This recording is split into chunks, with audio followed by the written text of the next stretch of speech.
Your goal is not in her.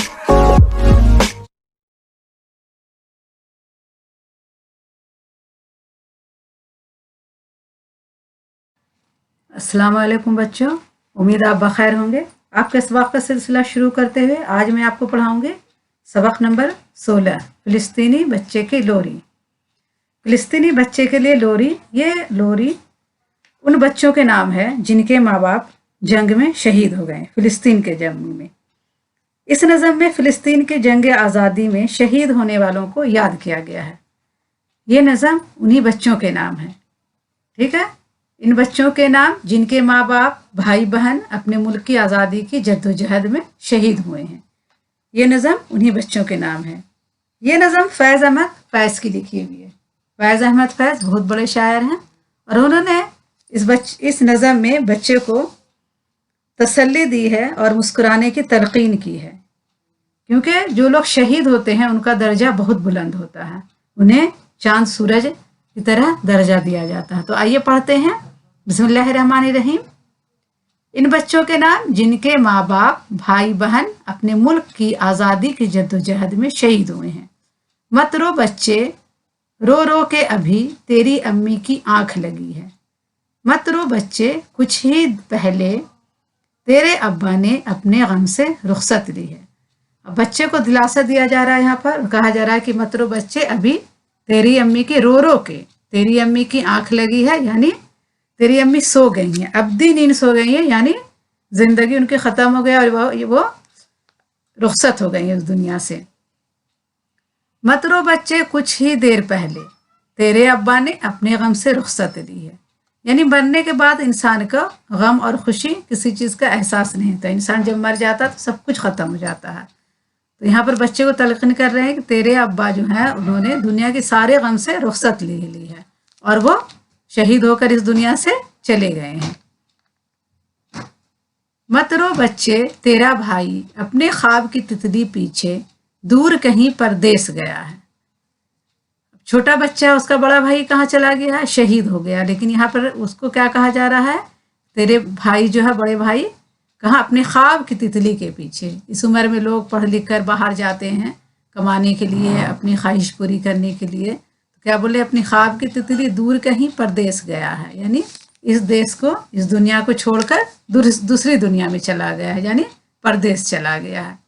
मत रो बच्चे, तेरी बाजी का ढोला पराए देश गया है, यानी तेरी बहन जो है वो कहाँ चले गए? वो भी शहीद हो गए। तो उसको क्या बोल रहे हैं कि मत रो, तेरी बहन कहाँ चले गए? दूसरे देश चले गए, यानी इस दुनिया को छोड़ के चले गए हैं। इस उम्र में लड़की की शादी होती है तो वो कहाँ? दूसरे देश चली जाती है, डोले में बैठ कर रुखसत होती है। लेकिन यहाँ पर रुखसत का ये मतलब है कि वो इस दुनिया से रुखसत होकर दूसरे दुनिया चली गई है। मत रो बच्चे, तेरे आंगन में मुर्दा सूरज नहला के गए हैं, चंद्रमा दफना के गए हैं। मत रो बच्चे, अम्मी अब्बा बाजी भाई चांद और सूरज। बच्चे को तलकीन कर रहे हैं कि मत रो, क्योंकि तेरे आंगन में क्या हुआ? मुर्दा सूरज नहला के गए हैं। सूरज जो दोपहर में निकलता है दिन में, तो उसने क्या किया है? मुर्दे को नहलाया है। रात में तो अंधेरा आ जाता है, तो रात के अंधेरे में क्या हो गया? मुर्दे को दफना दिया गया, यानी चंद्रमा ने क्या किया है? दफना दिया है मुर्दे को। मत रो बच्चे, अम्मी अब्बा बाजी भाई चांद और सूरज, सब क्या बन गए हैं? शहीद होने के बाद चांद और सूरज बन गए हैं। क्योंकि जो लोग अपने मुल्क के लिए शहीद होते हैं उनका दर्जा बहुत बुलंद होता है, वो क्या होते हैं? चांद और सूरज बन जाते हैं।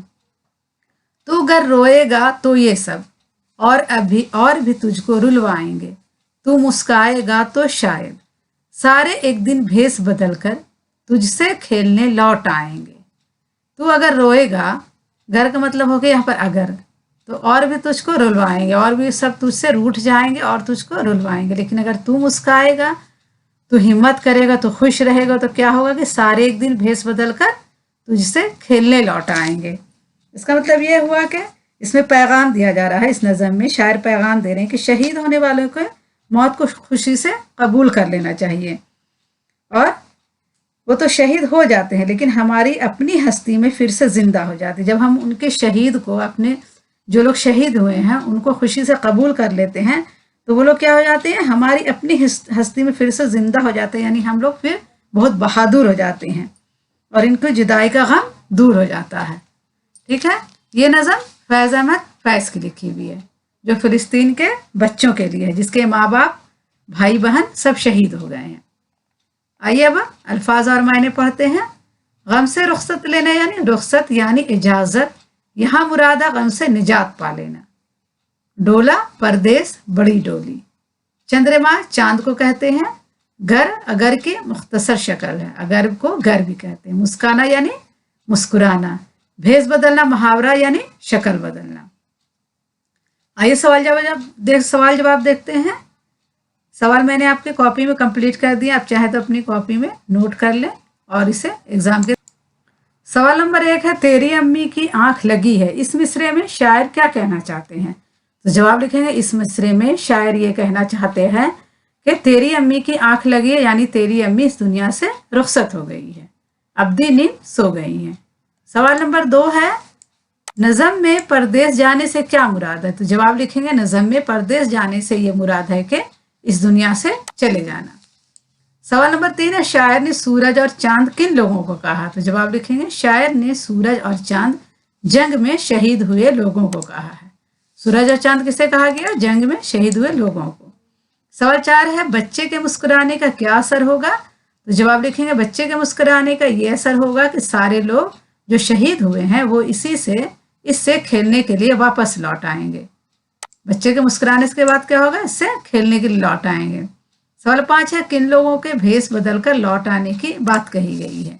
जवाब लिखेंगे, जंग में जो लोग शहीद हुए हैं, जैसे माँ बाप भाई बहन, उन लोगों के भेष बदलकर वापस आने की बात कही गई है।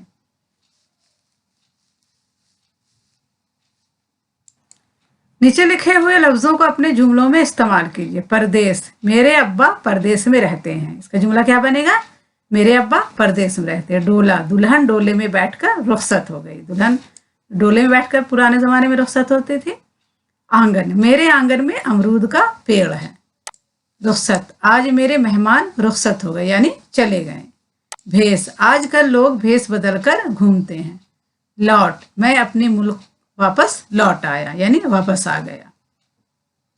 इन लफ्जों के मुतजाद लिखिए। गम का खुशी, परदेस का देश, रोना का हंसना, पराया का अपना, दिन का रात।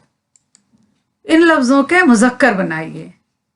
अम्मा का अब्बा, रानी का राजा, मैना का तोता, बहन का क्या होगा? भाई, लड़की का लड़का, बेटी का बेटा। इन लफ्जों के मुतजाद लिखिए। गम का खुशी, परदेस का देश, रोना का हंसना, पराया का अपना और दिन का रात। इनका उल्टा लिखना था। आइए पढ़ते हैं गौर करने की बात। इस नज़म में फिलिस्तीन की जंग आज़ादी में शहीद होने वालों को याद किया गया है। बच्चे के माँ बाप भाई और बहन सब शहीद हो चुके हैं। शायर बच्चे को तसल्ली दे रहा है और मुस्कुराने की तलकीन कर रहा है।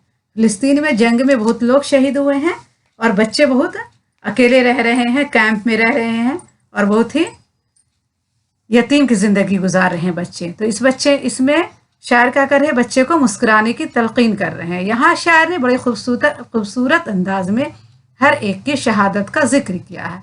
माँ के लिए शायर कहता है कि तेरी अम्मी की आंख लगी है। आंख लगना से मुराद यहाँ अब्दी नींद सोना है। इसी तरह अब्बा का जिक्र करते हुए शायर कहता है कि तेरे अब्बा ने गम से रुखसत ली है। मरने के बाद इंसान को खुशी और गम का कोई शऊर नहीं रह जाता। इसलिए शायर कहता है कि इनके गम अब खत्म हो गए हैं। भाई का जिक्र करते हुए शायर कहता है कि वो दूर कहीं परदेस गया है। मुराद यह है कि इंतकाल करके इस दुनिया से चला गया है। इसी तरह बहन के बारे में क्या कहता है कि इसका डोला पराए देश गया है। यहाँ भी मुराद देश से मुराद दूसरी दुनिया यानी आकबत है। इस नज़म में सूरज और चांद को इस्तिआरे के तौर पर इस्तेमाल किया गया है। फिलिस्तीन की जंग आज़ादी में जो शहीद हुए, यहाँ इन्हें फिलिस्तीनी शहीदों को चांद और सूरज कहा गया है। फिलिस्तीन के जंग में जो लोग शहीद हुए इन्हें क्या कहा गया? चांद और सूरज कहा गया है। इस नज़म का ये पैगाम ये है कि अगर हम वतन की राह में शहीद होने वालों को की मौत को खुशी से कबूल कर लें तो वो शहीद होने वाले हमारी अपनी हस्ती में फिर से जिंदा हो जाते हैं। हमारे अपने अंदर अपनी हस्ती में क्या होते हैं, फिर से जिंदा हो जाते हैं। और हमारे अंदर क्या होता है, हिम्मत और हौसला बढ़ जाता है। हम उसके गम के जुदाई को बर्दाश्त कर सकते हैं और उनकी जुदाई का गम दूर हो जाता है। ऐसे में फिर क्या होता है कि उनकी जुदाई का गम दूर हो जाता है। इंशाल्लाह ये आपको नज़म बहुत अच्छी लगी होगी। फिर इंशाल्लाह अगले वीडियो में मुलाकात करेंगे। अल्लाह हाफिज़।